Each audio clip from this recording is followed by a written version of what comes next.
Carolyn Zaiser. I first heard about you from the Higher Self YouTube channel. I listened to your videos and I thought this woman knows what she's talking about. I definitely got to contact her to be a guest on my show, worthy of being on the Nature of Reality radio program without question, listening to what you have to say. So very impressed with what I had to hear. So I guess starting off to set the tone for this stage, I'd like you to act as a primary source and tell your life story from a primary source perspective. What kind of things did you experience that caused you to talk about the stuff that you talk about, that the Higher Self channel seems to want to glorify you for, and all the videos that you want to upload to your own channel and all the rest of it? I'll also talk about your work and all distance energy healing and whatnot, but that's coming up for later.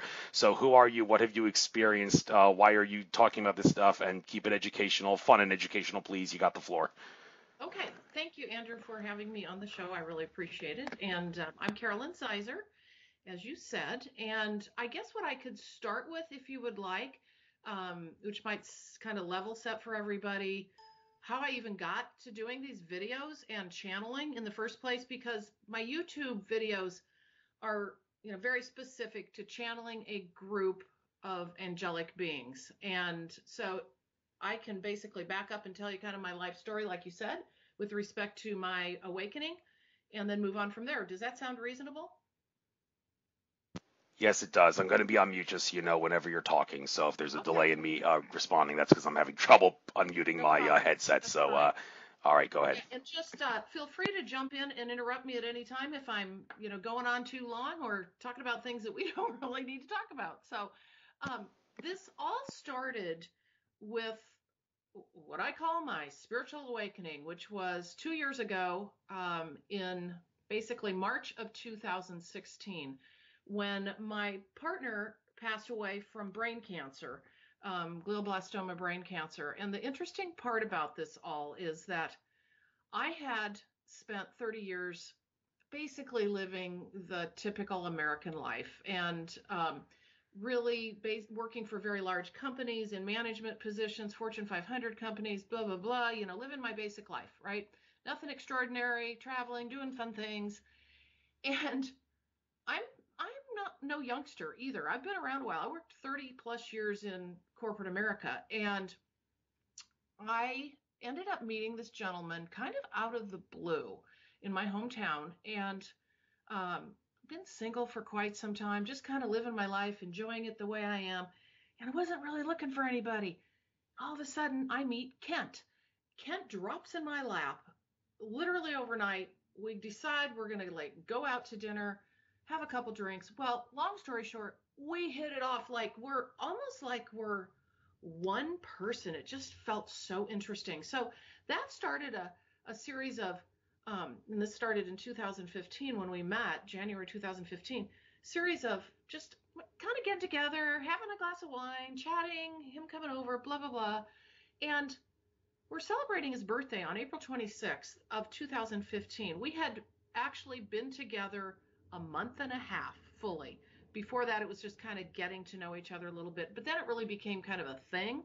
And so we've been together a month and a half and really kind of getting into the, oh, summer's coming. This is going to be exciting. We're going to be able to do some fun things together for the first time. So his birthday is April 26th. And got him this first little like camping trip we were going to do. We were going to go away for 4 days and just have fun. And we celebrated his birthday, and it was just a really neat evening. And I remember thinking, oh my God, we are going to have the best summer. This is going to be awesome. Something I wasn't even looking for. Neither of us were looking for anyone else, and it just happened. So lo and behold, we have a beautiful evening.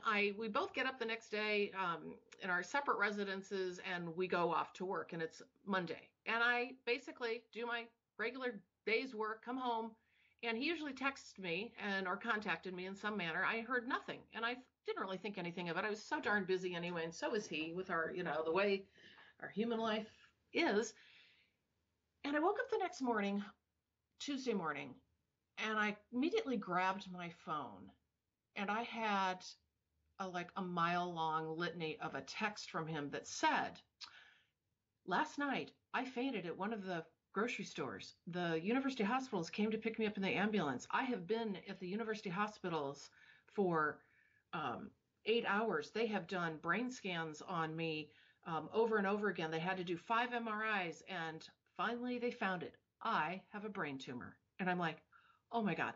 So I called him. It was the first time I'd ever even talked to him on the phone. That shows you how little we'd really, spent time together. And he said, yeah, I have a brain tumor. They need to take it out and figure out what's going on. And I said, okay, you're moving in with me. I said, just do it. Let's do this together. We'll go through this process together, because he really didn't have family nearby. And we're just kind of the two of us basically. And I said, you're moving in. And he's like, oh, thank you. That's such a wonderful thing. And blah, blah, blah. So everything shifted from there, from this magical, like, oh my gosh, we're going to have an amazing summer, to, okay, we're fighting a brain tumor. So to cut kind of through the summer, he ends up having his first surgery. We go through a nightmare from there of the shingles. He couldn't have his radiation, his chemo. We then go into, because of that, he then ends up with the brain tumor growing back. During this time, they proceed to tell him that he has glioblastoma, the worst kind of brain cancer you can have, where the percentage chance of surviving past 2 years is like less than 5%. And it's just devastating. But we both are very positive people. So it was like, okay, we're going to get through this. This is going to be, we're just going to do it ourselves. And basically we were doing it alone. It was just the two of us, which is kind of part of my journey. And this is kind of how my awakening also transpired, to the point where, like, I didn't have any other support. So I was depending on myself to essentially support him emotionally, medically, and still hold down the highest flying job I've ever had. I was a VP for one of the testing companies here, assessment testing companies here in town. And, well, ACT. Anyway, you've heard of ACT. But I had the most high flying career going, but it was so stressful too. And so at the same time, I'm dealing with somebody new living in my home, and we're dealing with this just glioblastoma brain cancer during the summer of 2015. A second surgery comes. Turns out, nope, that didn't help either. It started to grow back in September of 2015. And even with the radiation and the chemo, things weren't working out very well. And during this time, although we had a most wonderful, I guess I would say, building up of a relationship, and getting to know someone from a very different perspective, it was one of the most stressful things I've ever been through, with, of course, the way our medical, industry is set up nowadays, and pharmaceutical industry. We had to deal with that, had to deal with the surgeries and the recoveries. And then, of course, we had to deal with the steroid use that was needed to calm brain cancer. And that can really be difficult as well. Needless to say, we go into fall of 2015, then or Christmas timeframe, I started to notice something wasn't right, that things had shifted for him. He was losing his keys, and just things that, like dumping coffee grounds inside the coffee bean jar instead of it to make the coffee, weird little things like that. And I all of a sudden realized I'm dealing with somebody who has dementia. I had to realize that that's kind of what it was like to have a brain tumor potentially, especially one that's growing, because at this point it was growing. But we still thought, in our positive, optimistic way, that things were going to work out. January of 2016 rolls around. Everything basically went to hell in a handbasket. And within a 2-week period of time, we had, and again, it was just him and me, admitted him to hospice for pain management, because he had trouble managing pain throughout the entirety of this, because he couldn't get enough pain medication. But hospice allows you to get what you need. So we entered hospice for that purpose. However, once you enter hospice, they take charge of everything, which he did not enjoy.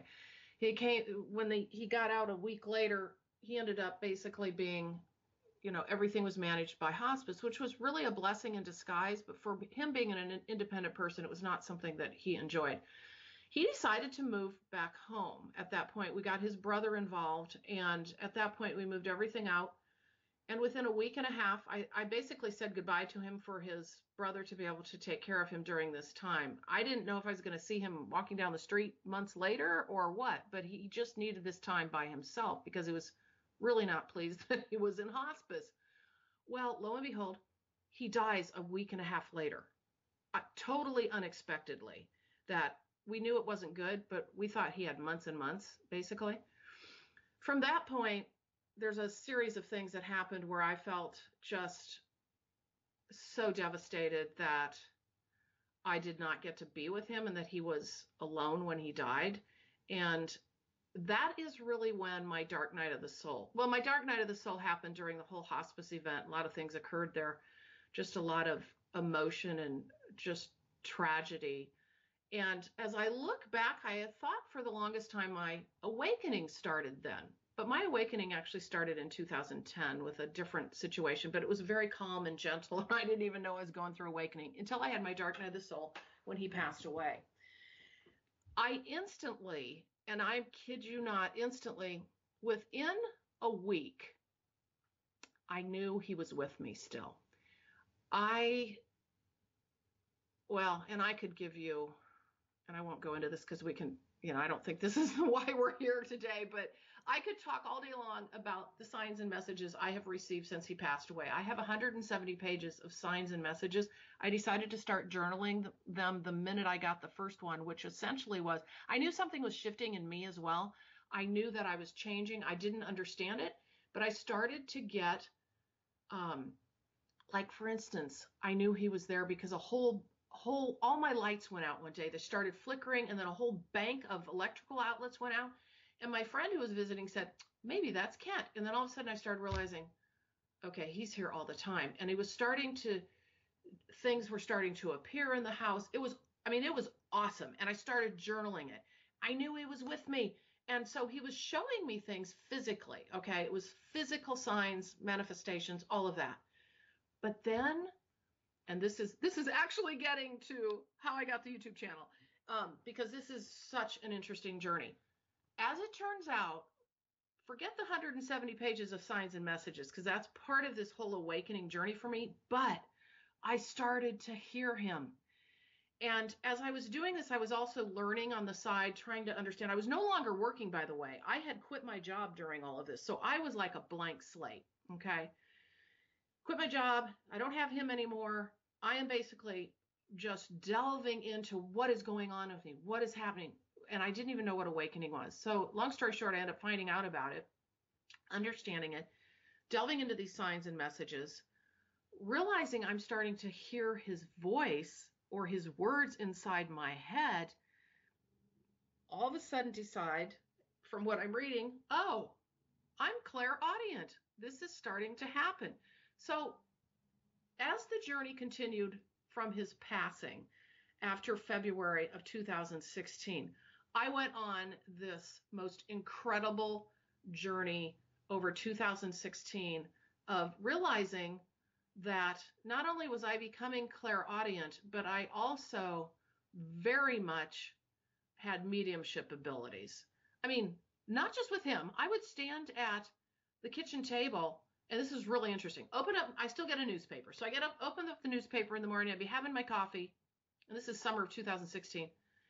And I'd look at the obituaries briefly. But whenever there was a tragic death of a young person, all of a sudden I could feel that they just were there, like with me and speaking to me saying, can you help me send signs and messages to my family? Can you help me? They're grieving. So I would get literal conversations with the people that I was reading about when there were traumatic situations, like, like a soul didn't, it's not like old age where they were kind of ready to go. It was like a murder or it was a car accident.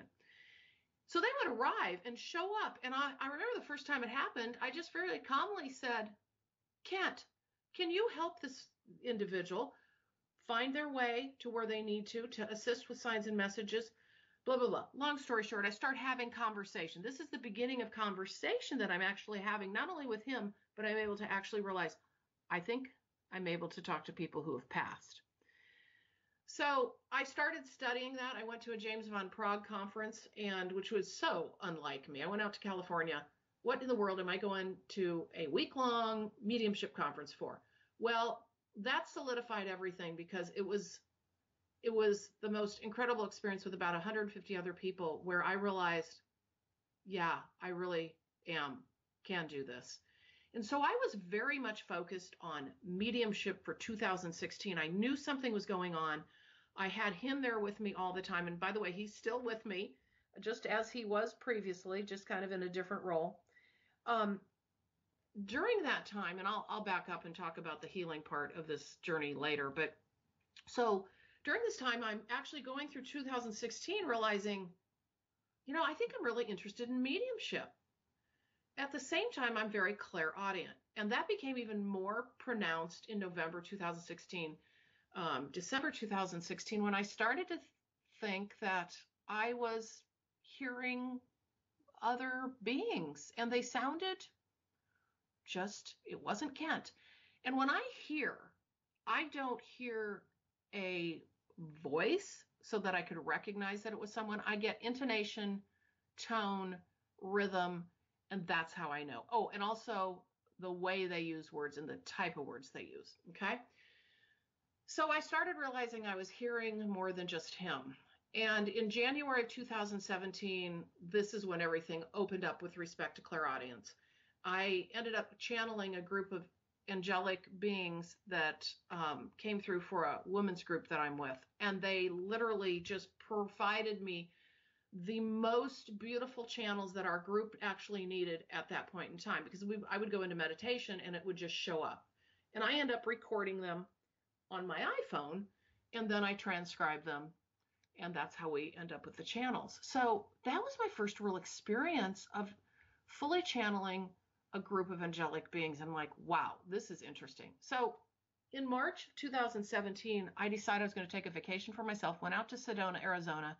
And that's really, I guess, where ultimately the rubber met the road with everything. Because when I was out there, the healing modality took off out there, as well as the channeling, because I was on my last hike. I went by myself. I was on my last hike.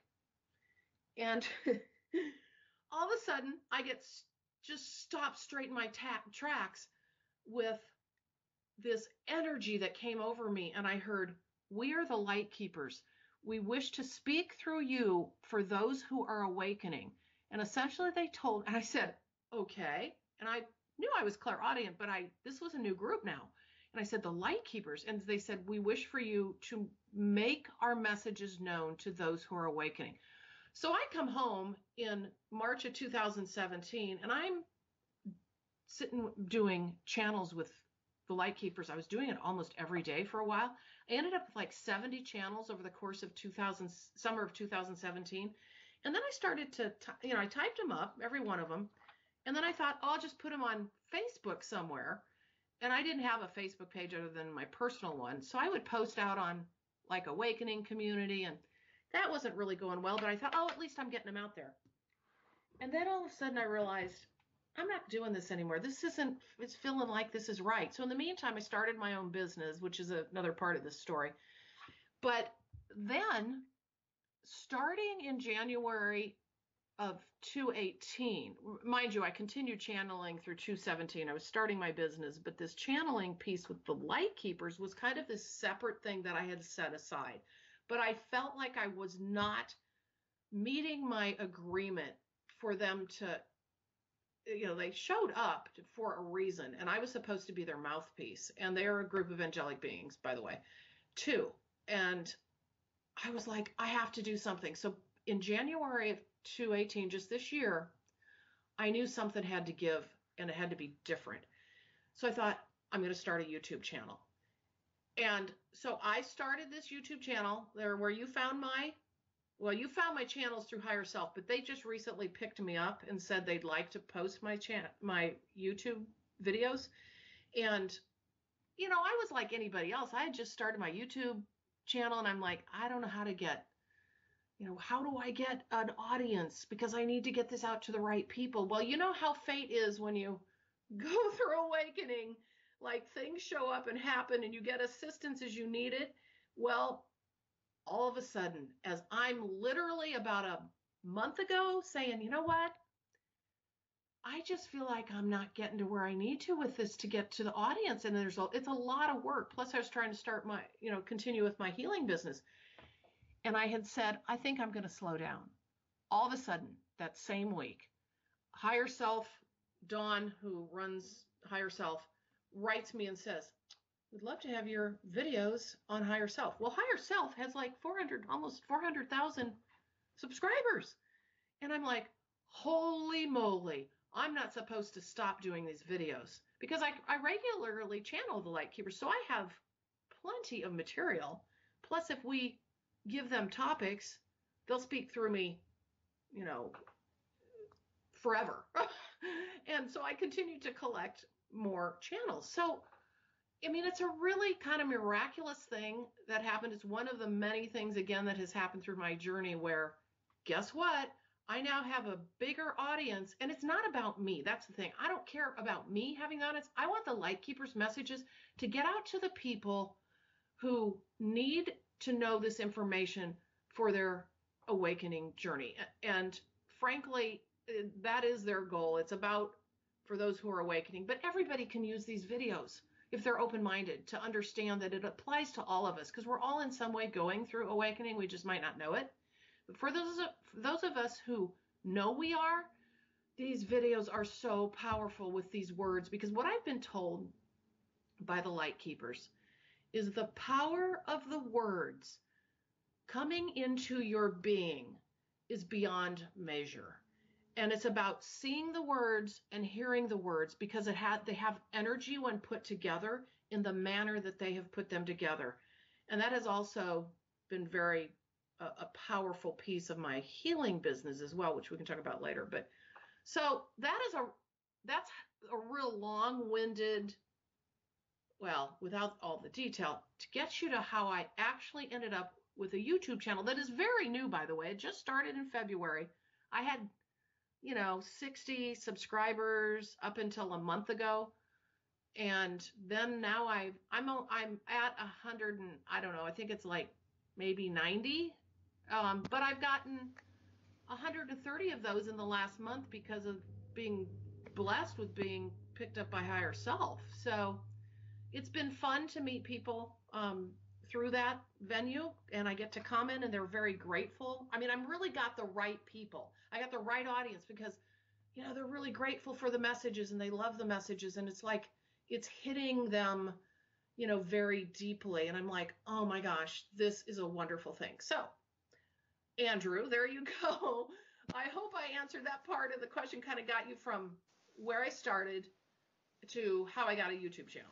Thank you very much. And for the record, I will probably remind you this at the end, but when I upload this interview to my channel, you can also upload it to yours as well, even though you only have just under 200 subscribers, and I've got almost 5,000. It's better to kill almost two birds with one stone. And well, yeah, and about what I said earlier about we don't have to go 2 hours. One of the things about your channel is that you don't do very long videos. I, on the other hand, seems like the only thing I upload to my channel nowadays is 2-hour interviews, with the exception of maybe a contest video I upload every so often if I'm participating in a contest. And people naturally have lousy attention spans, and that has cost me a potentially large audience. And that's not me talking. That's Akashic Records reader Andrew Bartz is talking. He did say that in my session with him. He said, you have, I hate to tell you this, but yeah, the fact that you're doing 2-hour shows is the reason your audience is not as big as it could be, because people have lousy attention spans. So I need to sound like a broken record and say this repeatedly on my show to give the human race a nice kick in the pants. And well, of course, that isn't a problem for you. Although, well, the audience fact that you don't have a lot of subscribers is, I hope that changes for you. I have no doubt it will in due time, especially with Higher Self picking you up. So, although I don't know if I have to subscribe to your channel because Higher Self was already doing the work for me in that regard. But hey, maybe just for the hell of it, I will, just to give you an additional nice subscriber because I'm nice like that. So let's move on to some other things. Exactly who are you channeling in your weekly channeled messages? And here's the important question. How do you know for a fact that you're not channeling a fraudulent entity that claims to be something that it's actually not? Are you positive that it's who you think it is, and how can you be sure? Well, I guess I'm one of those. I don't honestly believe there's an evil. I believe there's different levels of energies, but I took it for its worth because I have had, and we could go into the signs and messages I had that led up to me actually speaking to angelic beings. I'll just tell you one of my examples. And like I said, I don't want to keep belaboring people with all of my little stories, but I was amazed too that I was actually speaking to angels. But I was driving down the road one day, coming home. I don't know, I was doing errands or something. And this, I don't remember, a year ago or so. And I heard, "We would like to speak with you. We are the angels." And I'm like, okay. Well, I would like another sign and message because I would like to understand that that's accurate, that I've actually heard from the angels.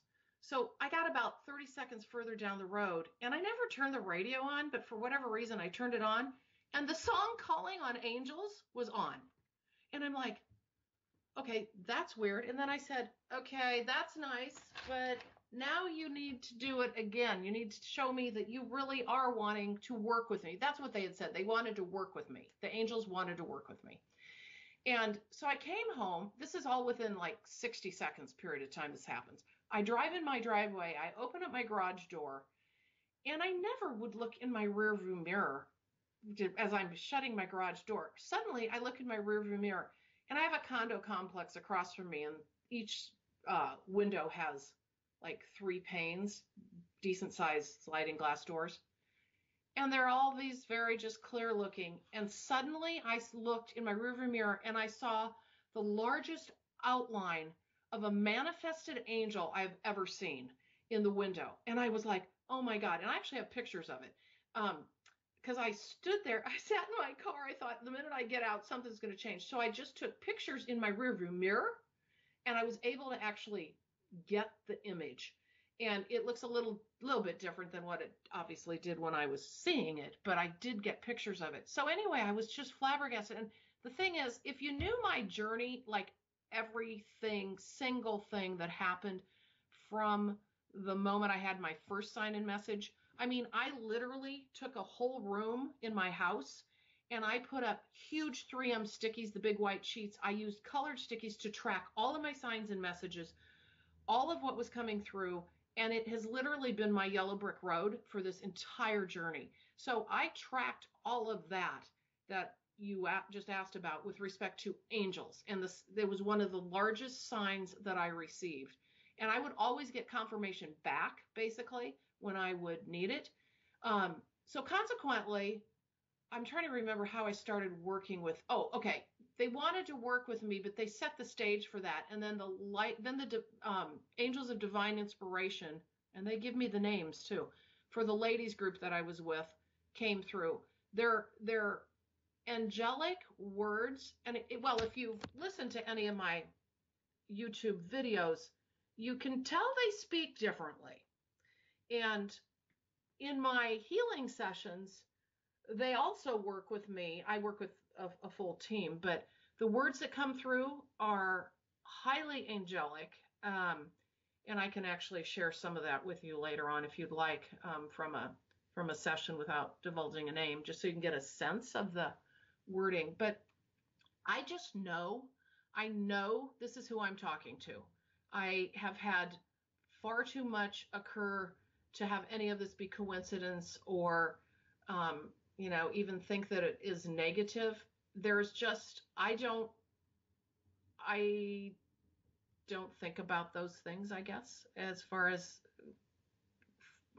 having what maybe some people call negative entities show up. It's just not in my vocabulary. So I don't know if that answered your question, but that's.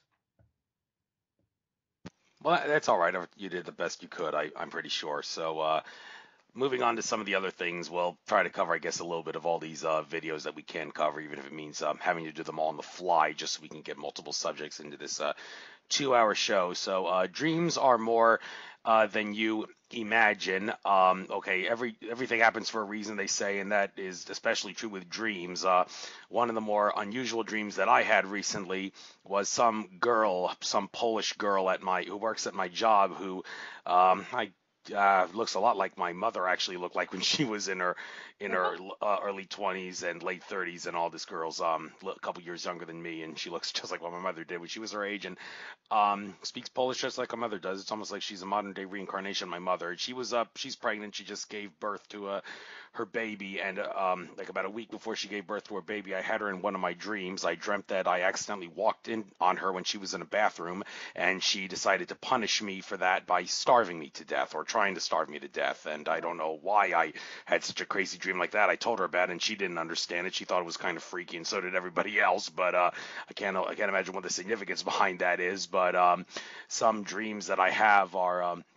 I mean, I had a lot of dreams about the Philadelphia Eagles up until the time that they won the Super Bowl, which I guess is kind of fitting. I actually felt in my heart that they were going to win the Super Bowl almost a year before it actually happened, just like back in 2008. I felt in my heart that the Phillies were going to win the World Series, and well, it turns out I was right on both occasions. I don't know if I have the magic touch in that regard. Interesting, in 2008, I was a sheeple who would like use sports to get away from reality, but now in this time period, I am awake and I only watch football when I need a break on like a 3-hour vacation on Sunday. Right, So there's a right. difference, but hey, the dreams definitely had a significance there, I'm sure.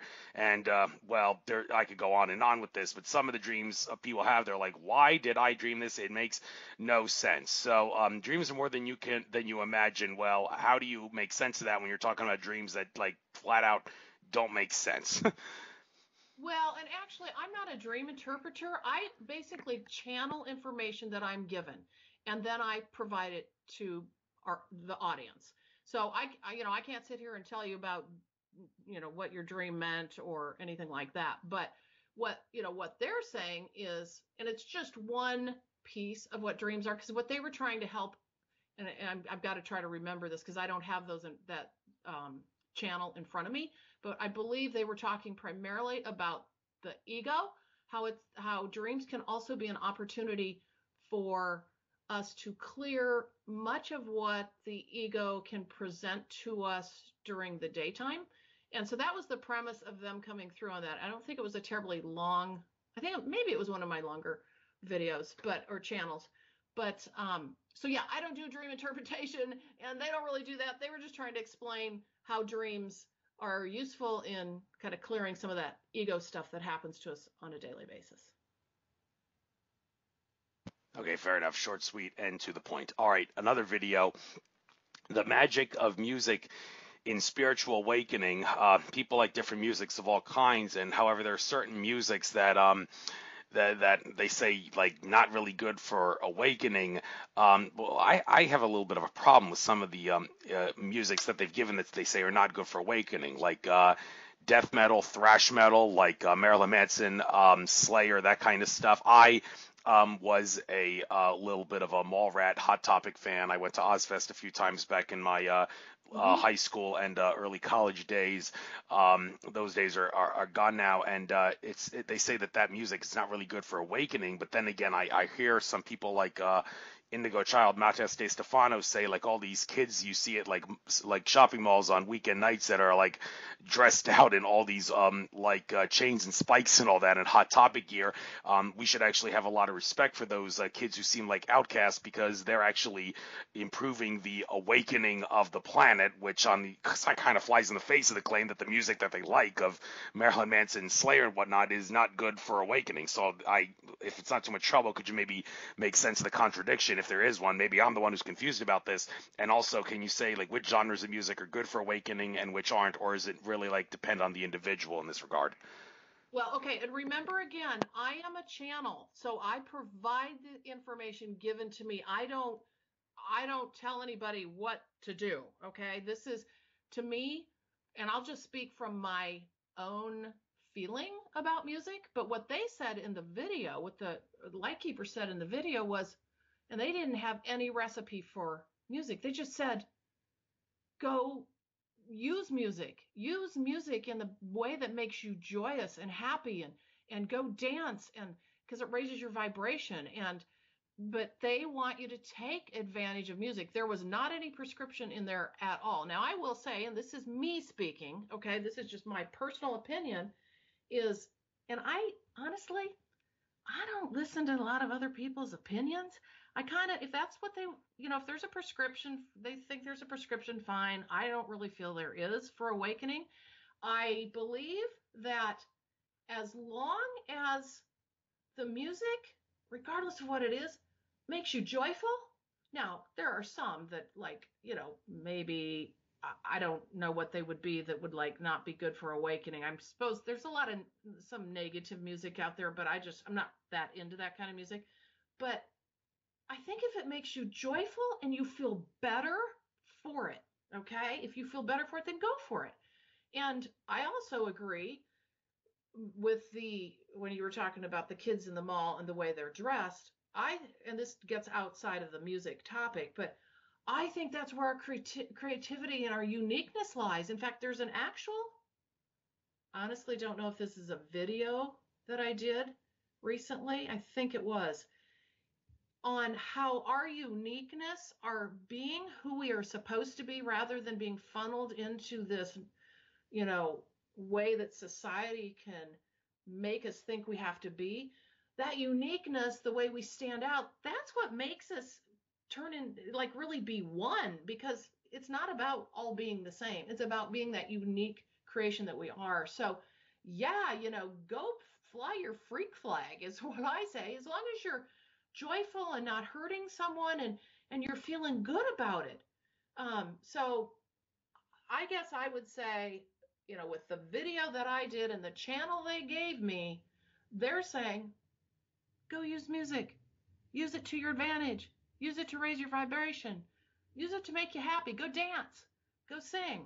Because honestly, what I do, and I think I said this in that video, is in the morning, and I've kind of gotten bad about doing this lately, but in the morning, I love disco because I grew up in that era. And I'm sorry, but it's some of the most happy music there is. And I love to play a song or two in the morning, get me rolling for the day. And I'm telling you, my vibration changes immediately. I have some other morning practices that I do to get me started on the right foot. But dancing and music and taking that song that you love, I mean, I just think it's a really powerful way to help yourself through the awakening process. So that's my 2 cents on the music video. Thank you. Moving on to the next video on the list. Signs and messages during spiritual awakening. Well, you were talking about this, some of the signs and messages with your long lost friend and all, but one of the common things here is synchronicity and numbers like 1111 and other repeating numbers that you see on the clocks and all that, different interpretations of what that is. I don't think there's any specific set answer to what that is. Like a certain percentage of the time it means this, a certain percentage of the time it means that, like the universe saying, hi, I'm here. Other times it's a way of saying you're on the right track. It's a different it's no set answer. So, but if in general, when it comes to like certain signs and messages that you may say, these are worthy of being like at the top of the list, and also like, case certain things like there's a significance behind this in all cases, like a raccoon once walked by me when I was puffing my pipe outside under the light, and a raccoon didn't see me in the shadow, and it turned around and saw me and it ran away like crazy. And after that I decided to go on the internet and typed, what is the significance of a raccoon walking by you? And it actually said there is someone in your life who you feel that you need to work out your differences with. And it's interesting because at the exact moment the raccoon walked across me, I was thinking about some guy who works with my mother, who's this guy, he's an optician, and he was really bitching at me about sun gazing, and I was thinking I need to reconcile my differences with him. So it's funny how I asked Archangel Michael to sever my cords with him and all that. So that's one case where like a sign means something like really specific and all that. Are there any other signs that you can think of that are worthy of getting put out on my show right now that you think that means something that you want people to know about? Well, okay, so I know I'm probably taking some of this in a little different direction, but I will answer that question. But then I could talk about signs and messages all day, but I really want to share something that will help people. Specifically, I will tell you that numbers for me have been most recently, well, okay, numbers for me have been, I think, powerful throughout this journey. Most recently, they have been more powerful because what I think most people will find in their spiritual awakening journey is that during a certain period of time, particularly as they are in the intensity of it, signs and messages may come in spades all the time. That's what happened to me. But then it's kind of like when you start to get it and you start to come into your own and you're moving through it, you're getting growth, you're also understanding you're on this path, this journey, and you're kind of grabbing a hold of it. The signs and messages, the big ones, kind of start subsiding. But what I have found is the numbers, at least for me, continue. To be able to say, we're still here, you're on the right track, don't worry, but you don't need signs and messages anymore like you used to. I used to get like unbelievable things because my partner had passed away too. So he was also making himself known and guiding me, and he's been guiding me. But what I do want to say about this topic, and this is something that can be helpful for people, I am a huge proponent of getting yourself, I'd love for everybody to do what I did, because I'm telling you right now, people are missing signs and messages all the time. During awakening, though, there's something about how you're drawn to those things that they want you to see. And you typically know it, and you don't want to go out like searching for them, because that does just the opposite. I tried to do that too. I was kind of like, oh, maybe I'll see something today. Well, when I was least expecting it, I would get incredible signs and messages. So you don't want to put out the energy of like desperation. So I would definitely recommend that. But the biggest thing is get yourself a journal book. And what I did was I just started a Word document. Every day I would type in what happened, what I felt it meant. And then I took a room where like I said, I took the 3M stickies, and I had an extra room so I could do this. And then I would take the colored stickies, and I would take everything from my journal. Because I'm a visual person, I couldn't just look at the words on paper. I needed to see where this was going. And I'm going to tell you right now, I would bet you dimes to donuts, most people, if they did this process of tracking on a Word document what happened each day, just like a diary, okay? And then you go back and you take each piece and you say, okay, that was, I got number 1111 on March 5th.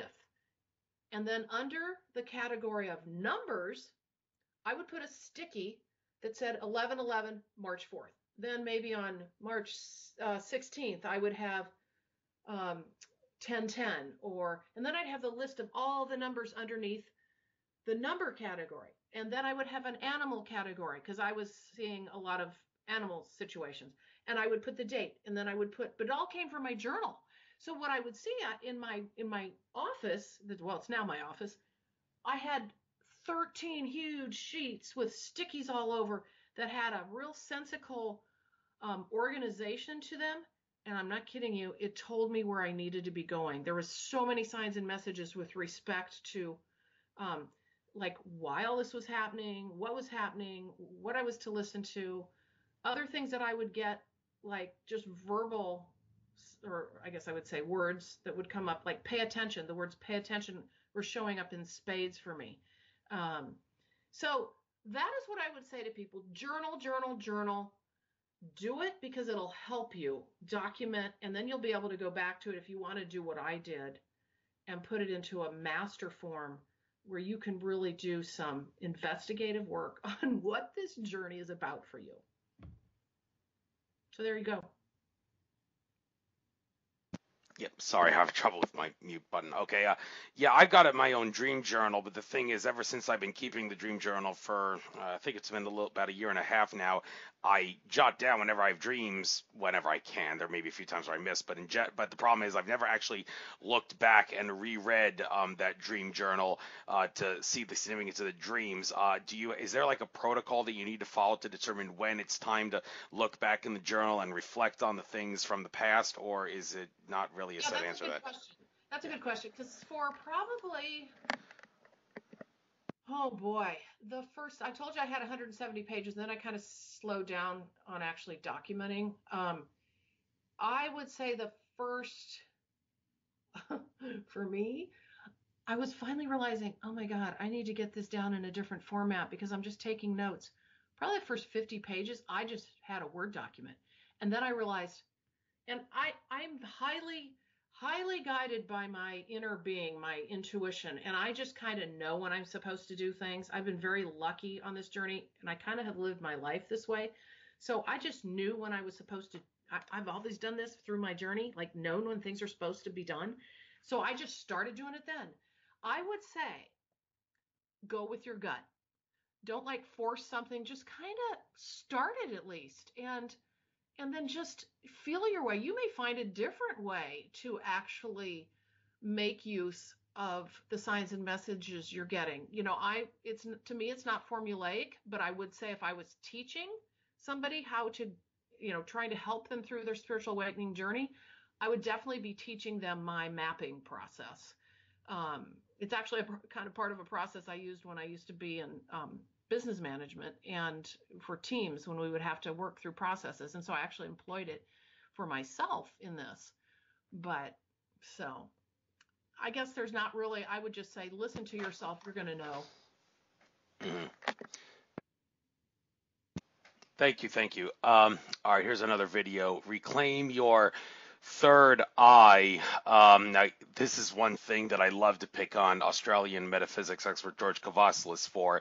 He's always talking about how it's not in our best interest to go with the third eye because the third eye is up in our heads. That's where our mind is, and the powers that be want control of our minds. And I've even heard Andrew Bartzis once say all this stuff about how they want to close your third eye with fluoride and all that. Well, no, Right. it's kind of misleading. A great many, not all the factions of the powers that be and the bad guys, but a very significant percentage of the powers that be actually want, he asserts, your third eye to be open, because if your third eye was closed, they can't brainwash you with all the subliminal stuff that they throw at you. So that's one reason they would want your third eye open. But then again, that raises the question, okay, well, if our third eye is going to be open, how can we make sure that it does, what do we need to do to protect ourselves from all the subliminal, subconscious stuff that they throw at us that's not in our best interest, that is used to control us in the system of domination control? And of course, getting back to George Kavasilis, he says, go with your heart. The heart is the way to go. And well, if he can always go with the heart and not get bored,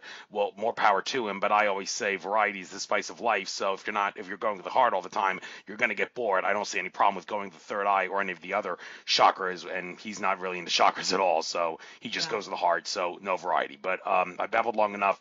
I've got thrown out a few questions here. I'm not going to repeat them. So you probably, hopefully you remember them. What's you got to say about the third eye and making sure it's not used in the wrong way? Yeah. And, again, I don't, and this is just me. I have always lived my life feeling, how do I want to say this? Well, I guess I feel like if we focus on, I'm just going to use the word evil, negative, all the bad things that are happening that they're doing to us. If we focus on that, that's when it affects us. Okay. When it can enter into our mindset. Now, I, and I have to tell you, I don't remember the specifics of the channel that came through on that. I know they were talking about reclaim your third eye and actually make use of it, because in our human world, I think they talked about how the ancients used to use the third eye for creativity, and that all creative, now it's coming back to me, all creative um, endeavors actually have come from work with the third eye. Now, frankly, what I believe the third eye for me is that's that intuitive inner knowing. That's that sitting in meditation and being able to listen to what is being said. Whereas, the opposite of that, if you give gratitude and whatnot, that's, you're speaking out. But this is about listening. And so to me, reclaiming your third eye is foundationally about meditation and being able to go within and being able to open yourself up to all that is out there. And I'm a big bang on the drum person with respect to meditation. And so you'll always hear me say that this is where you'll find all that goodness that when we live our human life, often we never know anything about. And that's been true for me. It's definitely been true for me. So most of what I say is my own opinion based on my experience, as well as the channeled information that I've received. But with the third eye, I think they talk a lot about the creativity component of that, and that's where so much of these amazing ideas can come from. Like I've gotten ideas in meditation that, I've made sure to write down, and actually it ended up being part of how my office was stylized, and little things like that. But it also can be big things too. So that's really what they're talking about with reclaiming the third eye, is to be able to use it for what it was intended to be able to, the way the ancients, they say the ancients used to use it all the time, for creativity, creative endeavors, and connection, and connecting to our help beyond. So I just think the third eye is, I believe there's nothing wrong with working from it, with it. The chakras, I'm a full blown chakra believer. And again, I kind of just go with what I already know. I haven't done a lot of searching out there of what other people think I should do, I guess. And I haven't done a lot of learning about these things either. I just feel like during my spiritual awakening journey, something innate woke up within me, and I believe this happens to a lot of people.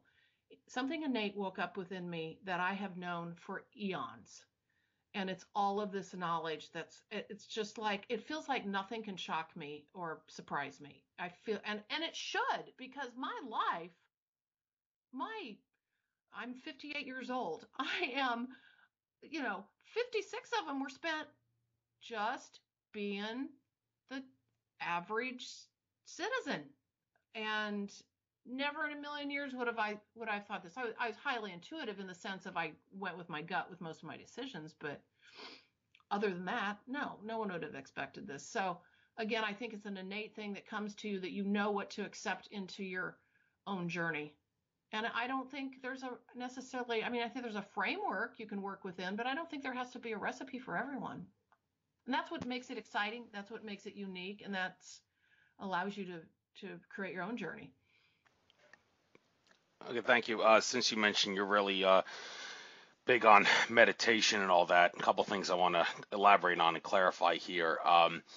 George Cavazos, getting back to him, he's also said, be careful with meditation that you don't turn it into a ritual, because when you turn meditation into a ritual, it can start to become a little more harmful than it is good. I asked him to clarify that in my private session with him way back in the day, and he said, well, maybe I should have been a little more clear on that. Maybe I brainwashed people into thinking meditation is bad, but he did clarify that. And in addition to that, I have noticed that ever since I've taken up Tai Chi and yoga and gone into nature more, I have felt less of the urge to sit in a lotus flower position on like a daily basis and meditate for 10 to 15 minutes. People say you should do that. It's real. The best way to become one with Source is to meditate, and I was doing it every day, but that's come less and less ever since I've taken up some other things, and I can make the argument, I guess, that, well, am I not meditating when I do Tai Chi, yoga, and going out in nature? Is that not meditating? So how am I harming myself when I've cut back on my sitting in a lotus flower style meditation to do those other things? Some people are going to say, no, you really should meditate in the lotus flower way. That's true meditation. So is it healthy or unhealthy to meditate less if you're taking up other things like Tai Chi and yoga? And can you think of any way that meditation is harmful by becoming a ritual, like Kavaslis has said? Well, let's talk about the harmful part first. I suppose anything in excess, as we know, can be an addiction. You can pick anything, frankly, that can happen. So, yes, I suppose that could certainly happen, and people just want to live in the meditative state all the time, if you want to call that, harmful. Now, on the other hand, it is, to me, it's kind of all about balance. Like, I meditate. Oh, and some days I'm just terrible. I get going and I just don't get it done. Like today is one of those days. But I try to do 20 minutes in the morning and 20 minutes in the evening. And I know I've in my communications with my crew, I call them my team, my spirit team. They want me to do a third during the middle of the day. And I'm not great at that. But frankly, I think it's about balance. And to your point about, nature, Tai Chi, yoga, I think it's a journey everybody takes on their own.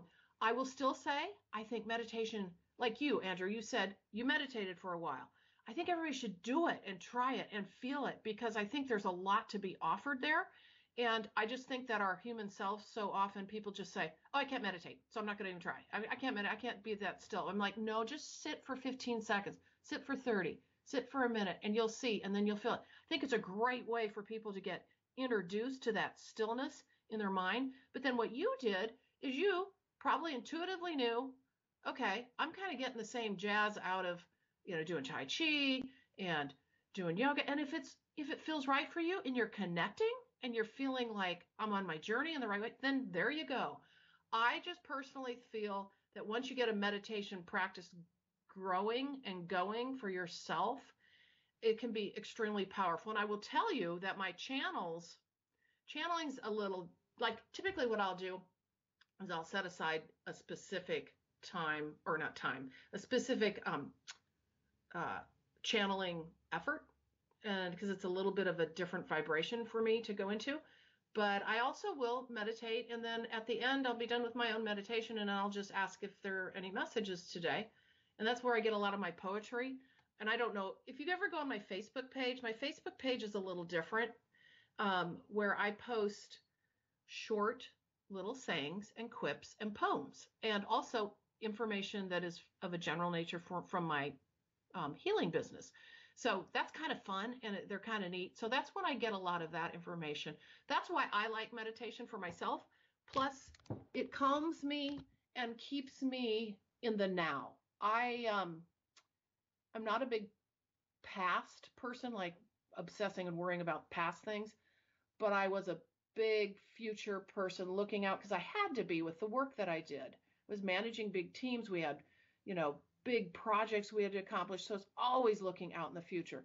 I've had to learn not to live like that. And I have been able to do that through meditation. So again, I think each person finds their own way.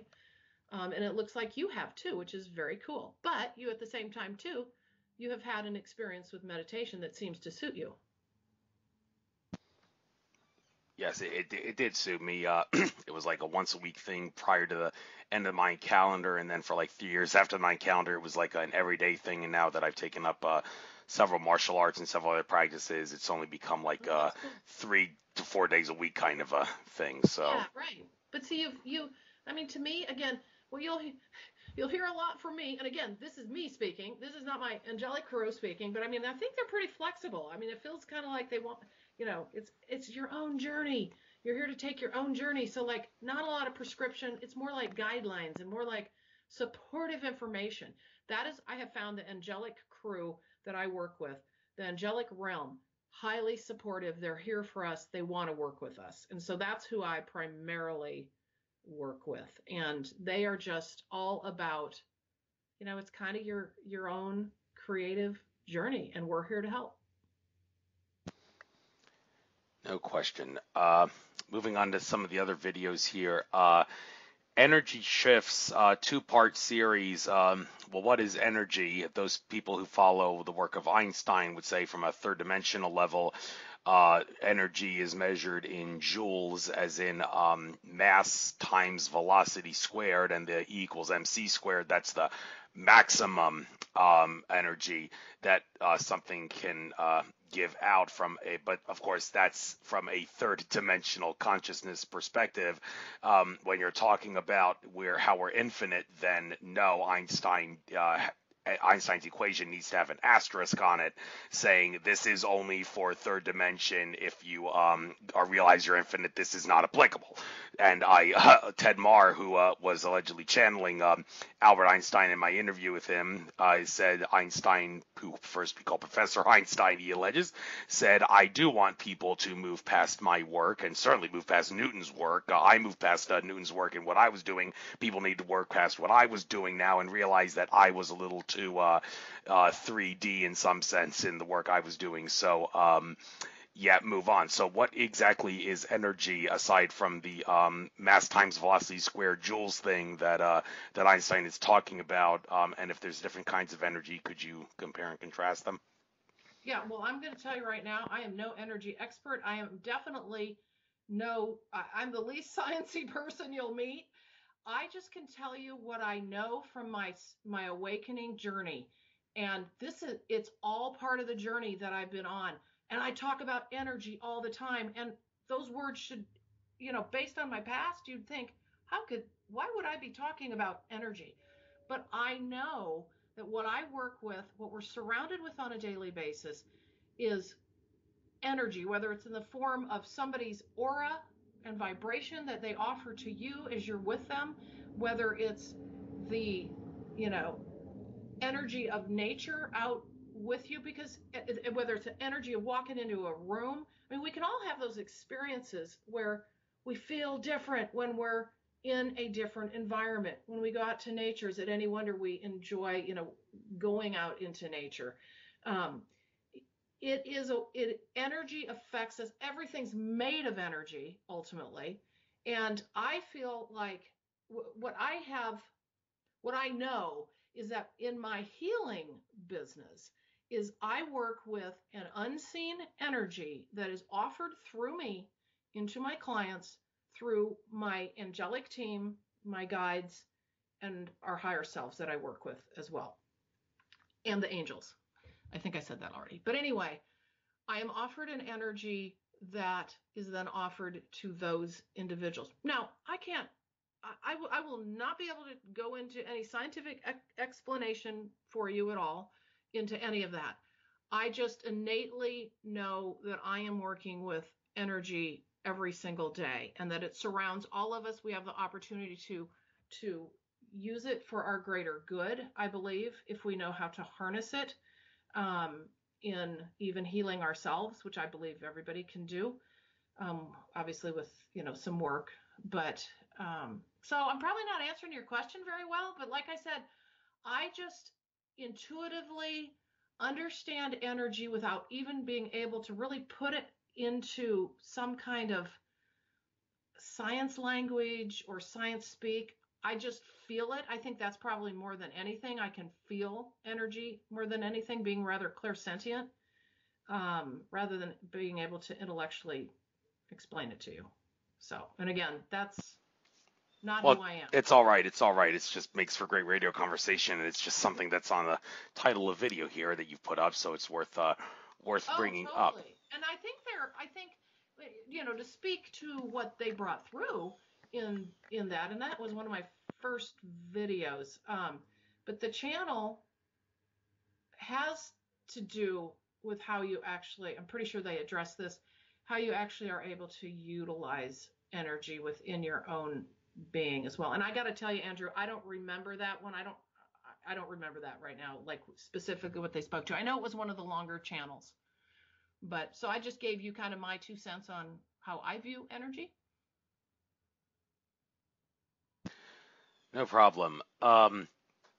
Here's another one. Meditation and poems for spiritual awakening. You light a spark. Now, when it talks about poems here, writing poetry is something that's very good for creativity, they assert. Are there any specific types of poetry that are better than others if people that you recommend people try if they feel like using it to expand consciousness?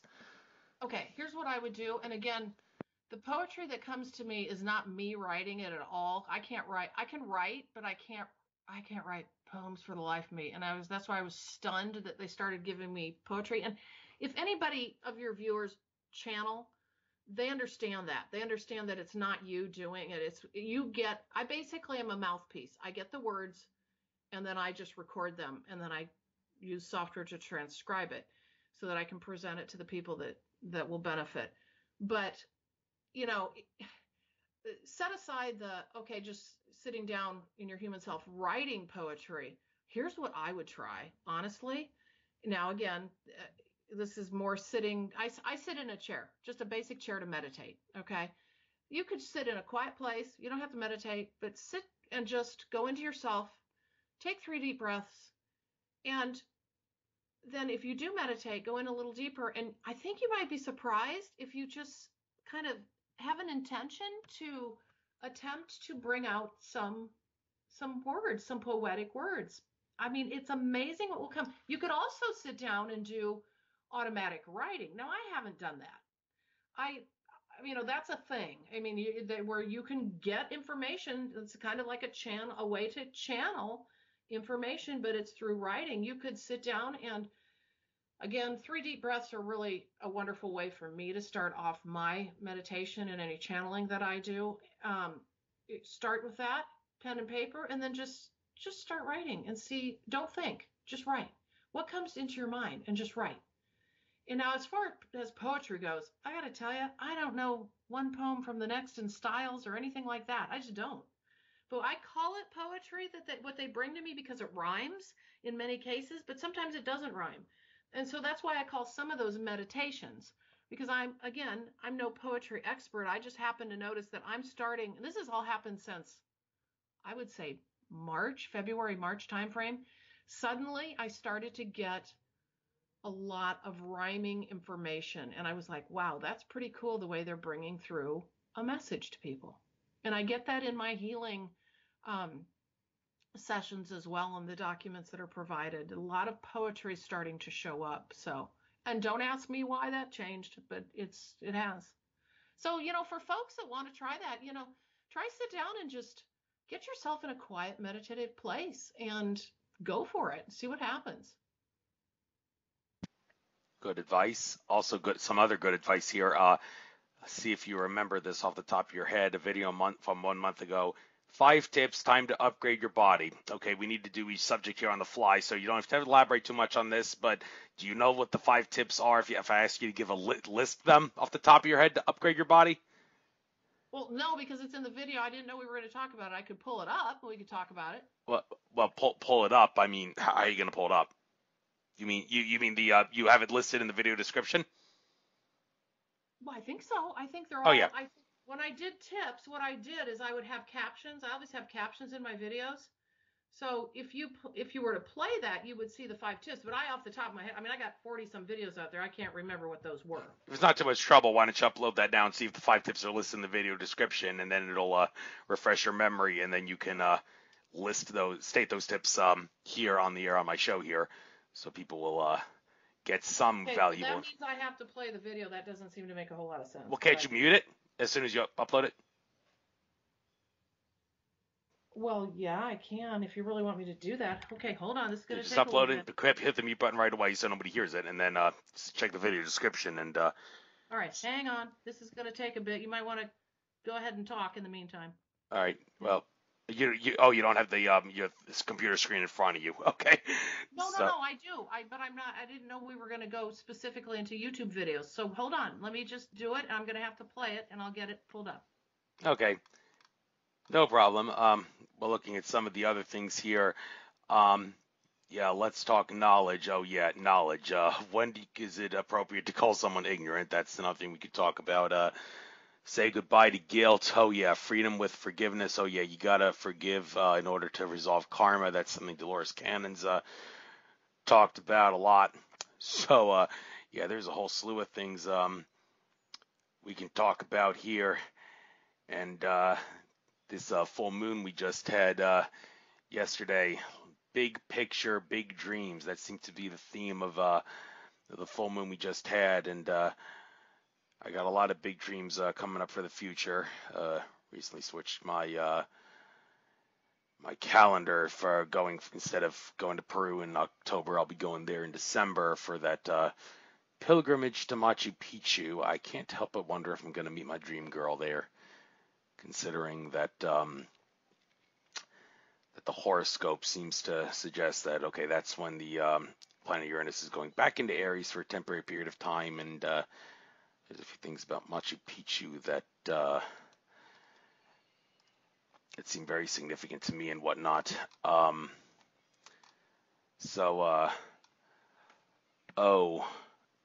Carolyn, you there?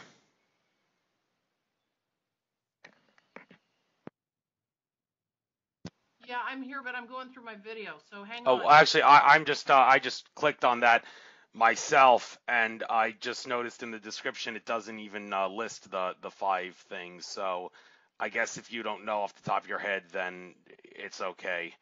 We'll just well, I'm happy to do it for you, but no, I didn't list them in the description. I don't usually do that. Okay. I thought maybe that's what you were going to list. So let's no. No, let's but just move on to. I have it pulled up if you want to cover it, but it's going to take a second before I write them down. It's okay. Never mind. Never mind. It's not. It's not. We'll go to some other things. People can check that out themselves. The video Yeah. is called Five Tips Time to Upgrade Your Body. But moving on to some other stuff here. Let's talk knowledge, the key to awakening within. I mentioned that, okay, well, what are we supposed to know? I mean, you can't determine how smart or stupid someone is based on what they know, because what people know has to do with experience. And, well, how well someone learns from experience is how smart or stupid they are. But when it comes to utilizing knowledge, that's where wisdom comes into play. But then again, there are certain things like when you can call, when is it appropriate to insult someone, calling them ignorant? Like, you are supposed to know this, and the fact that you don't know this shows that you're not on the right track, or you're not doing what you're supposed to be doing, and all that. And when it comes to people who are trying to get a spiritual awakening, there are certain things like you would like maybe expect them to know, dare I say it. So when it comes to knowledge, the key to awakening within, well, what are people supposed to know? Um, can you answer that? Yeah, I'm going to tell you again. I don't think there are any supposed tos in this journey. Really? It's All everybody. right. No, I mean, I'm going to tell you, I have not spent much time listening to what other people's opinions are. I mean, honestly, I in my early and I'll get to the video here in a second, but personally, I read some books. I've joined a few Facebook groups. I've spent most of my time reading books. I would say communing with a couple people who've become very, very close to me that are going through awakening as well. Um, I again say it's an individual journey, and if we start getting ourselves into what's right and what's wrong, then we just judge each other's journey. And is that really what we're here for? I mean, one person's journey is not another's. And yet there are, I will say, and I would love to draw this for you, but I said this to somebody the other day. It's kind of like we're all on this path, okay? But it's really wide. It's this wide path, and we're all kind of going to the same place, if you want to consider it a destination, or like traveling the same path. But within this one big path, there are all these diversions, and there's these off ramps, and there's you go over there, but then ultimately you kind of come back to that main path, but then you go off again on another part of your journey, and your journey is totally different than the next person's, but there's some common things that are going to happen, and that's that big path that we're on. So that's how I look at it. But with respect to the actual video, what they were speaking about there is the learning that happens. And I think most people find this in their awakening journey, that they go through a phase where they cannot learn enough about what is all this, and they just are reading books, books, books. I went through that. I bought, and I'm not a book buyer. I love the library, so I do a lot of checking out books.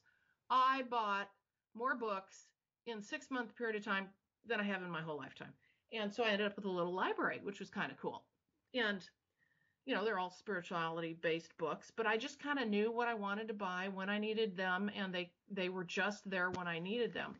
So that video is about seeking knowledge, and I think in it they also talk about knowledge of the ancient ones, that we so often discount what has happened in history and in the past, and that there's so much validity to even some of the myths that we in humankind consider to be myths nowadays, and that we really should seek from the knowledge of old.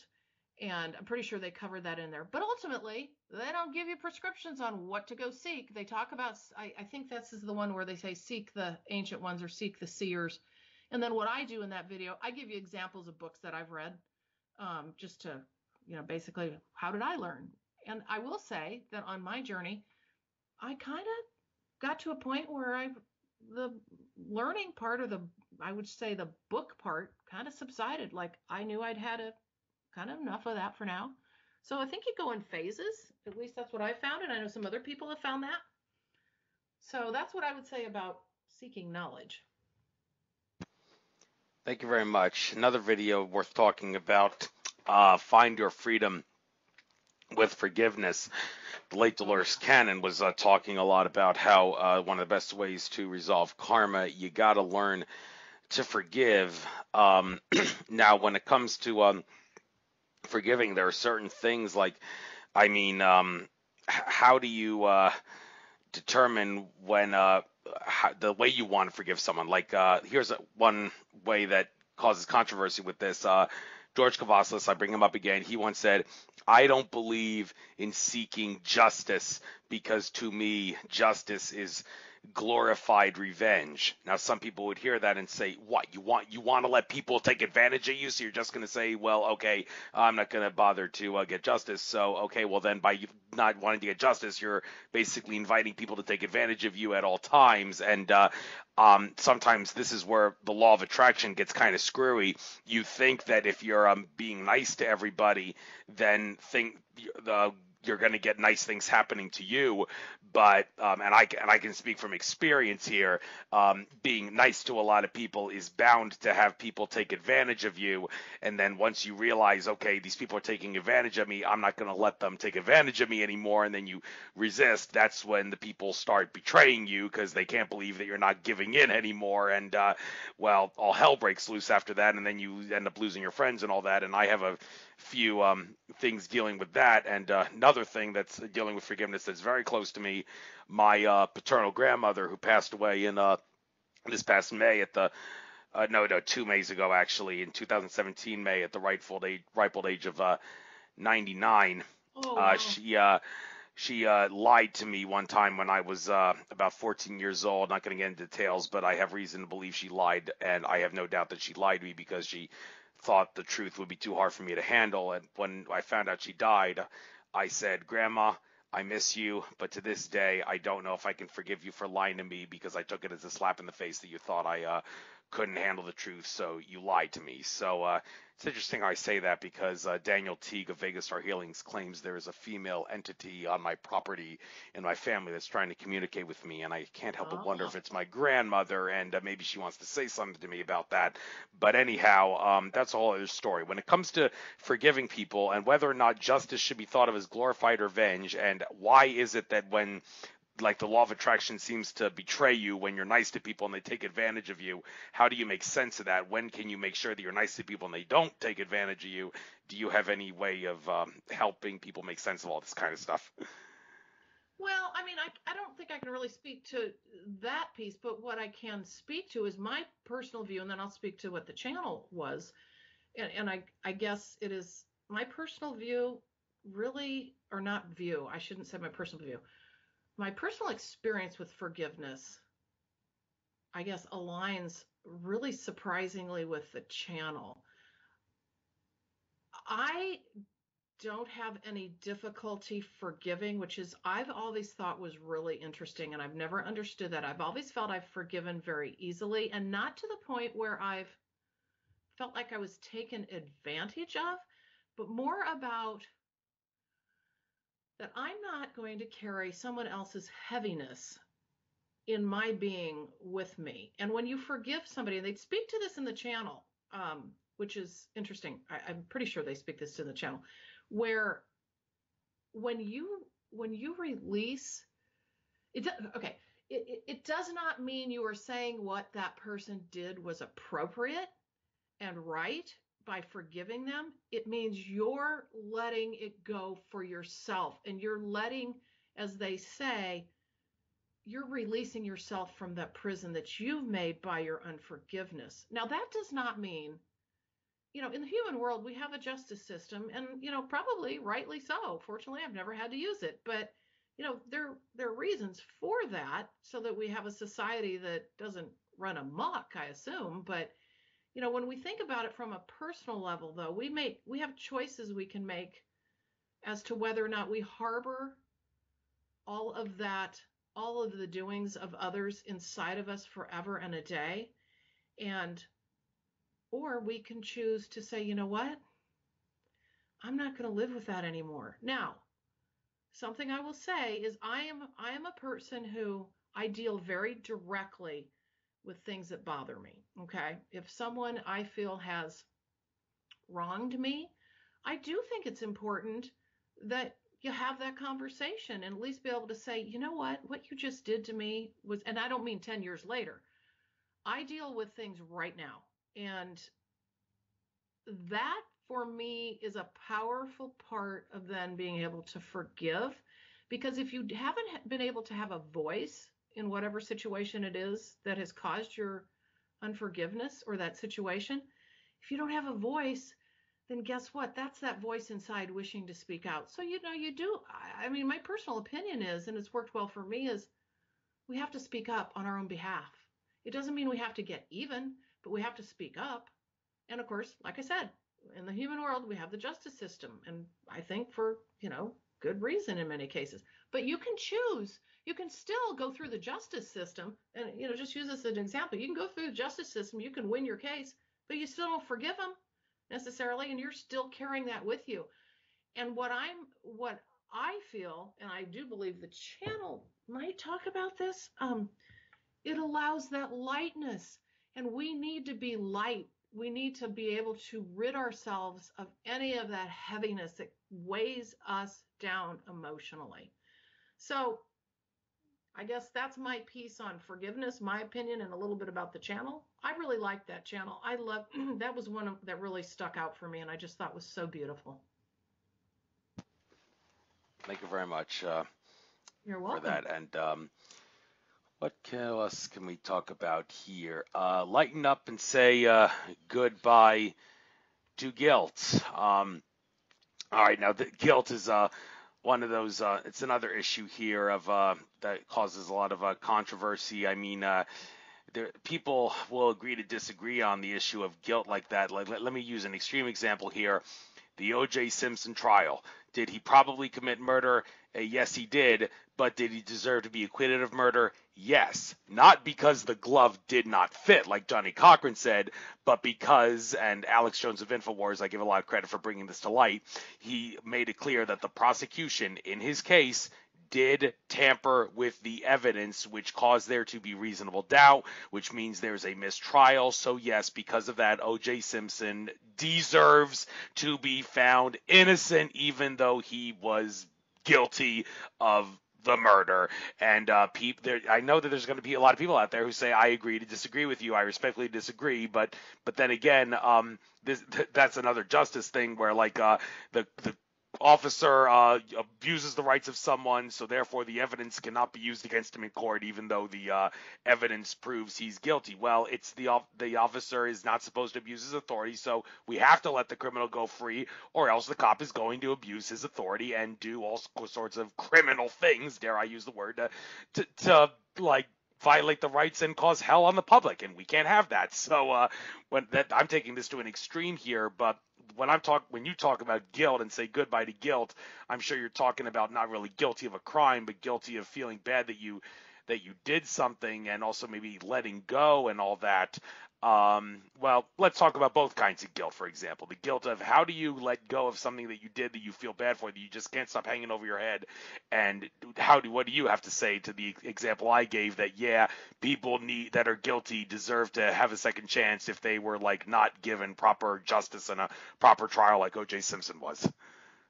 Well, your O.J. Simpson example, I mean, to me, that's more like human, like justice system kind of guilt, and I guess I'm speaking more from the spirituality side and what it does to us as individuals. And so I guess, you know, I can use an example for myself, okay? And this was actually, I had a blog before this that I started, and then I decided to stop it for a variety of reasons. But I spoke to this example of guilt for myself. And then this is when this channel came through, which was so interesting because I was starting to write blog posts. And then all of a sudden a channel would show up to actually kind of add to it. I was feeling guilty when Kent passed away. I was just, and I honestly haven't had to feel a lot of guilt in my life. I've been very fortunate. And maybe that's because I just deal with things directly. I have one situation now where I know I need to still resolve that before my time is up and speak with that individual. But this guilt had to do with something that was not in my control. And this is an interesting piece because we can so often blame ourselves for things that were somebody else's choice or doing or path.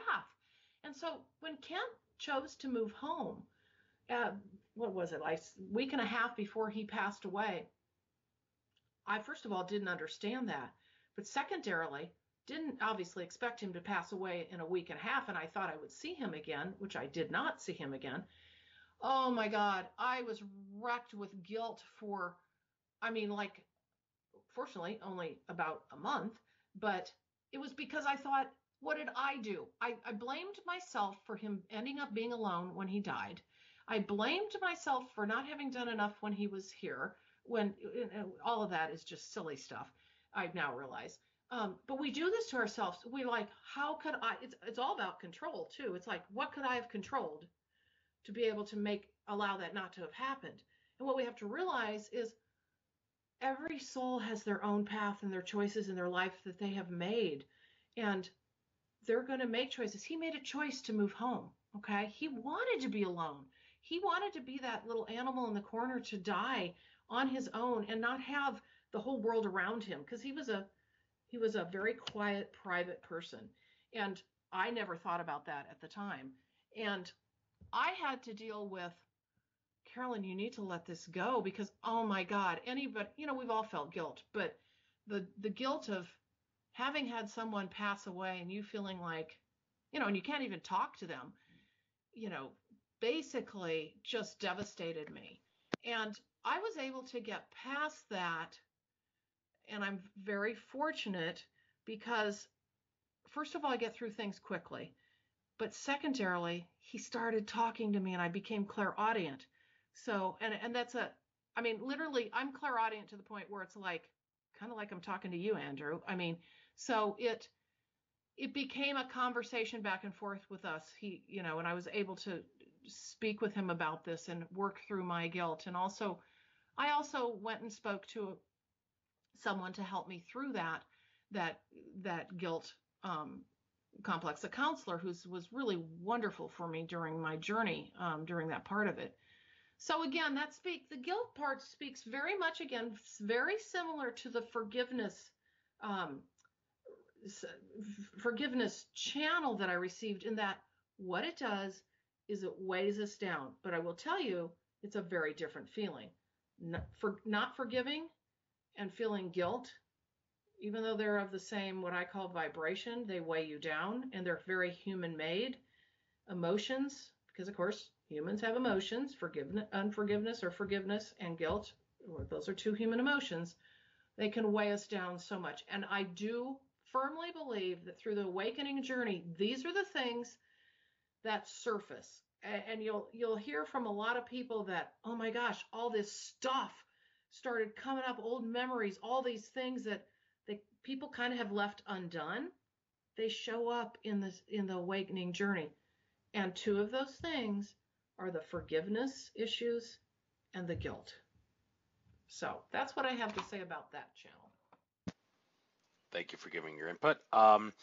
Another thing I'd like you to give your input on, if you don't remember the 7 tips off the top of your head, fine, but just give general advice here. 7 tips for growing patience. This is very important to me because every weekend I read off of a list that I've compiled of some things that I need to do according to my horoscopes and my numerology and all that. I've done research on things, and in my horoscopes and numerology it says people like me need to learn how to so and so, so and so, and I jotted down in a little notepad all these things, and every weekend I recite those things in front of myself in a mirror. And one of the things is I must learn to be patient. I must learn to be patient. And Aries, like me, apparently doesn't seem to have a lot of patience, and some of the people at my job have shown it too. And I have no doubt that I must be improving it because I'm doing this in front of the mirror on a weekly basis. But if you can just give me some great advice, and all the other people out there who need to learn the virtue that is patience, what advice can you give to, like, maybe will help us overnight, dare I say it, to learn this virtue that will help us in many ways? Sure. Well, okay. So Andrew, I'm an Aries too. So there you go. And I have found one of my life lessons in this journey. And so patience for me is not something that has come easy. I think in the video, well, I'll get to that in a second, but you know, I was used to really kind of controlling my destiny and all my work that I did and the jobs that I've had. For the last 20 years, I was a manager. So I was, even though I have a team I'm working with, I can kind of get what I needed and my life, you go out and you just do and you get and you know, you don't have to have patience because you're working in the human world and you just keep doing it, right? Well, maybe that's not always the best thing because what I've realized in this journey in the learning of patience is that being able to step back and breathe and just, I don't even know how to explain how I've gotten better at this, although it's still a struggle, is to be able to know that anything good comes with, honestly, at least in this spiritual journey, slowness, um, I guess introspection, living in the now, which really helps your patience factor. And again, getting into the now was all about meditation, so that's kind of that part there too. But assisting you in being able to see that the world that we've created, our human world that we've created, where we've we're a culture, particularly in the U.S., we're a society of people that think we should have everything now, and we've been taught that, and it's worse than it's ever been, I think, and that you know I can use an example of growing a garden, my herb garden. This year I decided, and this is a really small example, okay, but it works for me. I have a really lovely herb garden that I built for the neighborhood. Well, I usually go out and I buy plants, that are established plants, okay, so the people can pick stuff off right away. Because I'm like, oh God, they're going to get bored and they're not going to like this, and then I'm not going to be able to get any herbs. This year I said, no, I'm not doing that. I'm going to have a patience lessons for myself. I'm going to plant seeds. Now that makes it seem like a silly little exercise, but it's not, because that's where the beauty in life is. Because we miss so much of that beauty in life because we're always in a hurry, in a rush to get things done and get everything we want now.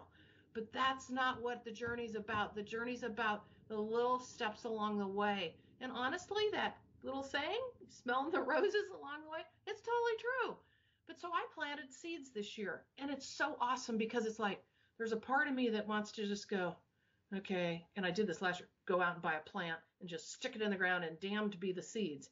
But nope, this year, now they're about 2 inches, 3 inches high, and it's so exciting. And I'm like, oh my God, I passed my own patience lesson. So setting yourself up, kind of back to your question, how can you help yourself? Setting yourself up with your own little challenges, because that's what I did. I mean, I have a terrible time with patience, and it was my signature message that I received when I started my awakening journey. And I kept thinking, why do I see the word patience everywhere? Because in the awakening journey, that's what happens.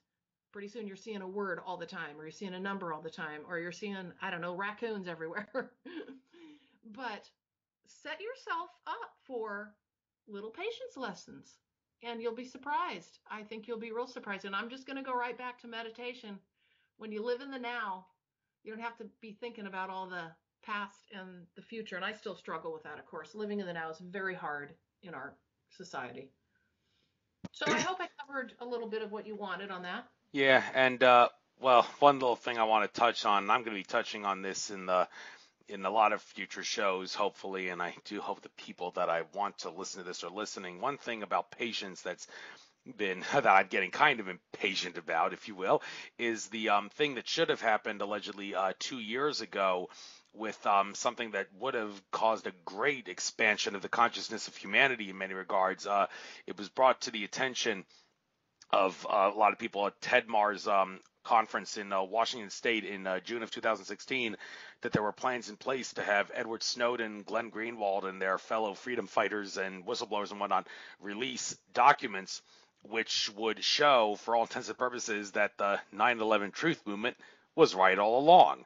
And well, several months passed, and Randy Kramer, also known as Captain K, the guy who's gone to Mars a few times, said in his interview with Brent Johnson, who channels with Dronus, maybe the reason Edward Snowden was postponing this is because there was a movie coming out about Edward Snowden, and he wanted to wait until that came out. Well, that turned out to not be the case because, well, he didn't release it, and here we are almost 2 years since that Washington conference, and the information was not released. And when I was at the Conscious Life Expo, in February this past year. Um, Ted Marr was there, and I asked him, so what exactly is the holdup here? And Ted Marr reluctantly said, because Ted Marr, he likes, I love him and all, but he sometimes tends to get a little too new agey, and we all know new age people, that's a bad habit. You need to acknowledge the fact that there's some fear-based things, or else the fear will trample you if you don't acknowledge that it's there and try to do something about it.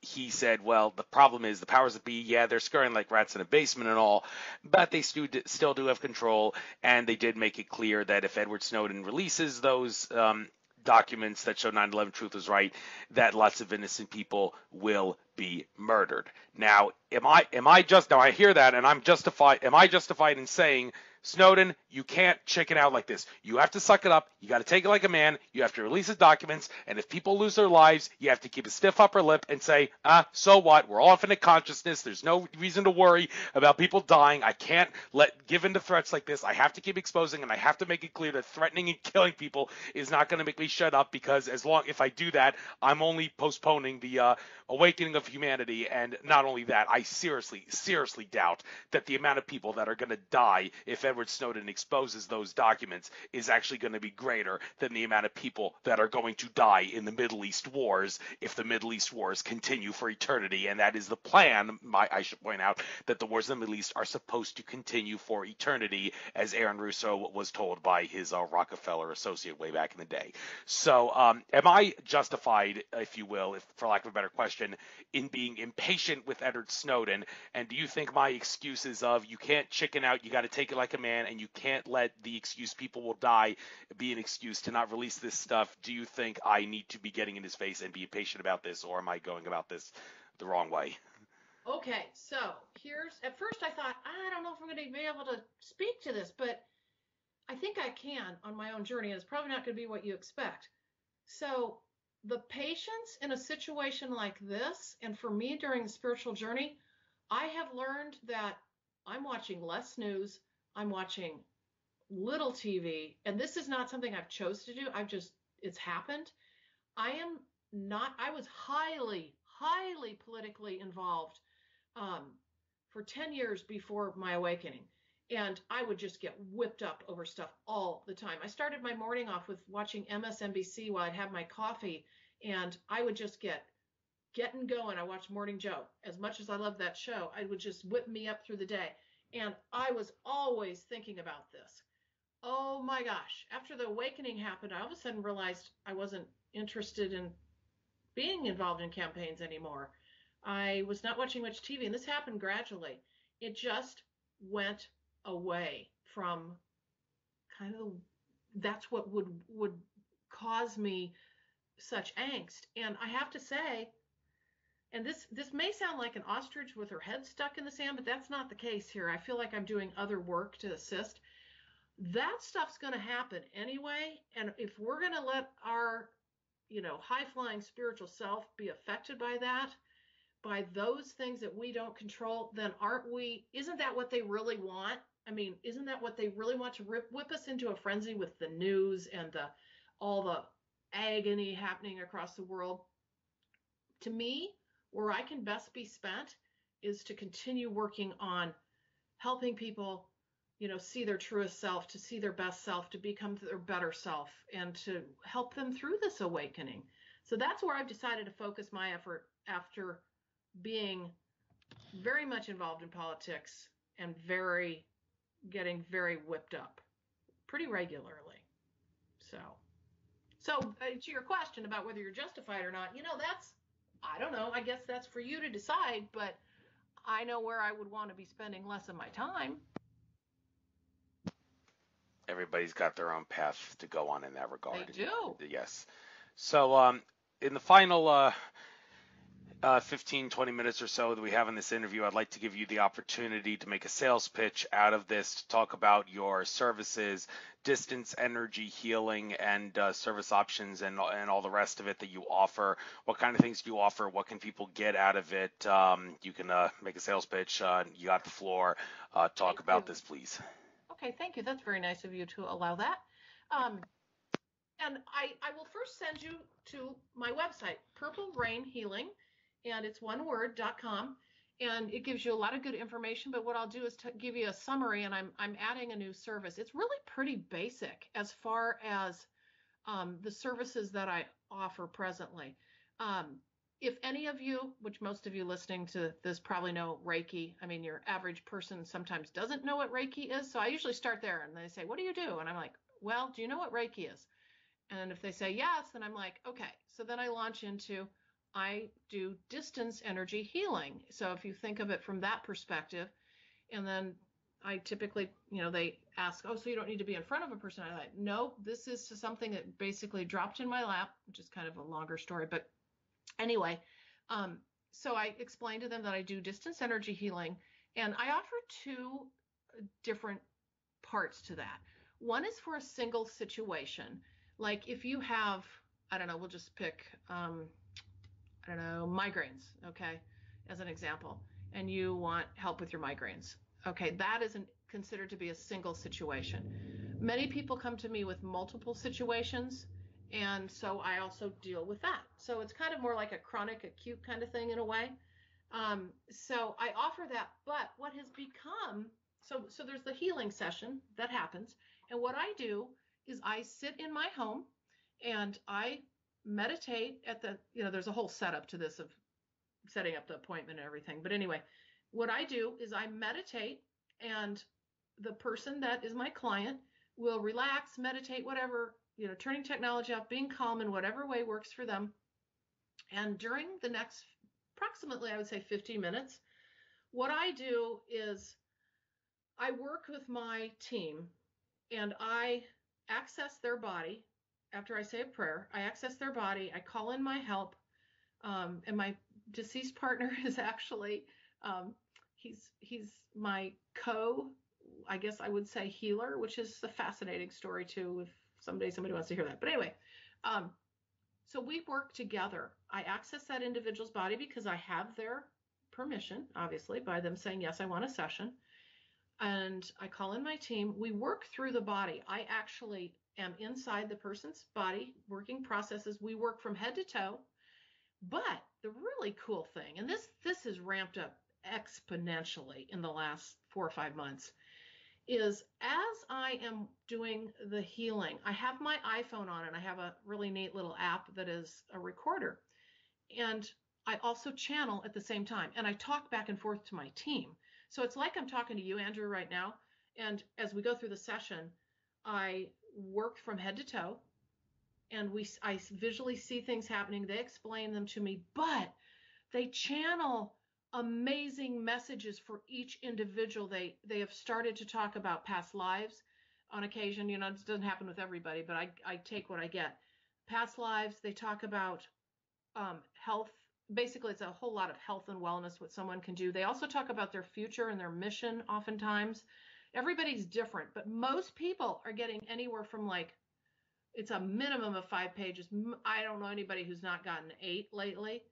And some people have gotten 11. It's a prolific channeling, and all about, oh, here's another thing that started, which is intriguing. Past lives have popped up like crazy to be able to help people through their journey, because in my estimation, with the work that I've done, past lives are so impactful to our current journey. And we don't understand that because we've been taught not to believe, many of us, in past lives. But there's so much going on in our health, particularly now, that is past life related. And so what they're doing is they're bringing a lot of this information forward in the form of this beautiful channel that I get, that I then, when I'm done with the session, transcribe. I used to have to type it up until just recently I got smart and I bought, and if anybody doesn't know about Dragon Speaking Naturally, the professional version, oh my Lord, it's the best thing on earth because it'll transcribe for you. And so I bought that. So now I've been able to decrease my time spent in actually providing that channel. And within 2 days, each individual has a gorgeous document it's very angelically spoken, but they're very clear, they're very specific, and they can give what would normally be a difficult message in human language. They're able to do it in just the most amazing way. And I have had my business started. Oh, let me back up. I'll mention that in a second. But the other thing I'm going to offer now, and I'm getting ready to put it on my site, is, to get the channel, you typically have a healing need, okay? Because that's the primary reason they're coming to me. They have a healing need, all right? But I'm going to offer now, because the channels are so powerful in and of themselves, and hearing those words and reading those words, that's why they get a document and not a recording, is they want them to read the words, because there's something energetic that happens when you read those words that are coming through for the channel specifically for you. So what I'm going to do is offer a third offering, which is basically an energy boost for your body. You don't have to have a healing need, but you get an energy boost, because I still will work within you to be able to receive the channeled information. So basically what you'll be able to do, and I'm doing this with a lot of people now, I'm like, hey, if you have a couple questions that you want to offer, I don't know if they'll answer them, but we'll present them to them. And so the opportunity to ask maybe a couple questions, but to get the information so that you get the channel, because not everybody necessarily has a healing need. And I would love for people to be able to get personal channeled messages. And they're not like one paragraph, they're like pages of stuff. So it's very cool. And I'm very excited about the recent development, and also just offering the channeled opportunity. So I just started the business formally last August. And with any new business, particularly a spiritually based one and a distance energy healing, it takes a while to, get it going. But I worked with volunteers first on a few Facebook groups that I'm associated with, which worked really well. I did a volunteer family, and I did a number of self-healing situations on myself, which were pretty explosive and taught me that this is something. And then I had a number of people say, Carolyn, you really need to start this as a business and offer yourself an opportunity to have an exchange of energy with someone paying you. And I think I'm very reasonably priced. That was my goal, was to be able to not charge an arm and a leg. We all have this thing with money, and I do too, in society. And yet at the same time, I do want to make this a career for myself, and I want to be able to continue to offer this to people. So I am charging for this, obviously, with a business. But again, I believe I'm very reasonably priced. So I started it in August formally, Purple Rain Healing. And what are we? We're almost in June now. And I've worked on probably, I would say, about 130 different people. And I have people who come back to me regularly. And those are the ones that I find very fascinating study, because not everybody gives you feedback afterwards, although I will say about 50% of my folks do, because I try to really have a nice rapport with everybody and personalize my service, even though it's distance. I'll talk on the phone with them if I need to, or if they want that done, talk about their document afterwards. But basically, I've got folks who come back to me for regular sessions, and there are many people that are very powerfully connected to energy healing. And I firmly believe in it. I have seen results that are just really interesting. And I'm continuing to learn too, because like I said, this is still a new effort for me, and I feel it expanding and becoming more powerful. But anyway, that is my business, Purple Rain Healing, and it's distance energy healing and massive channeling information that you get for yourself. Thank you very much, Pete. I hope it gives you the opportunity to get a few more clients. And of course, anybody who says she's doing it for the money, the only reason they're saying that is because they can't think of any other reason why you're doing it. And there are many other reasons why you're doing it. You care for humanity, you want to expand consciousness, and all the rest of it. So I do hope this gets you a lot more money in your pocketbook, a lot more clients, and a lot more awakened people as a result. So there's about 9 minutes left. Well, like I said, 2-hour shows costing me listeners. People have lousy attention spans. Maybe I'll bring it to an end soon, but sure. Right now I'd like you to give We're almost at 2 hours anyway. So. Yeah, so I'd like to give you the opportunity now. Get out anything you'd like, anything you want to say, anything you see as far as your maybe some future videos that you're going to upload, what some subjects are that you're going to want to talk about in greater detail in the upcoming future, and anything you like in general. You got the floor for the last, I guess 8 minutes is when 8 o'clock's going to reach, but finish up and then we'll call it a night. Well, I guess what I would say, well, first of all, just to answer your question about future videos, I just actually yesterday just pulled out a couple more I want to do, and honestly, I don't remember what two of those are, but one of them is a channel that came through on what we can do to help Earth and the healing of Earth. And I can't wait to do that one. I'm probably going to do it next week. I don't know when I'll post it, but it's really talks about it in a way that I didn't understand, like how we are actually powerful enough to make a shift and a change in how in the Earth's health. So I'm looking forward to that. I I have a number of others that I've already done that just need to get videos created. So, oh, I will say, um, they love topics. So what I typically do is I will sit down and I'll just see what comes through. I don't go in with anything at all. And then I realized, wow, you know what? We can ask questions. So, and this isn't what they like is like topics like, I don't know, for example, energy. So as if you were going to throw that out, what tell us about energy, or tell us about nature, or tell us about whatever, or a topic. So if anybody has any ideas on things they want to throw into my bucket, they are welcome to let me know, because I'm always open to that. And then, so I'm going to do 2 videos a week, most likely. Continue to run on that, and I put them on my YouTube channel. But then Higher Self pulls them off of there, and when I post one, she will post it on Higher Self. So I would love for y'all to subscribe to my YouTube channel too, but you sure don't have to.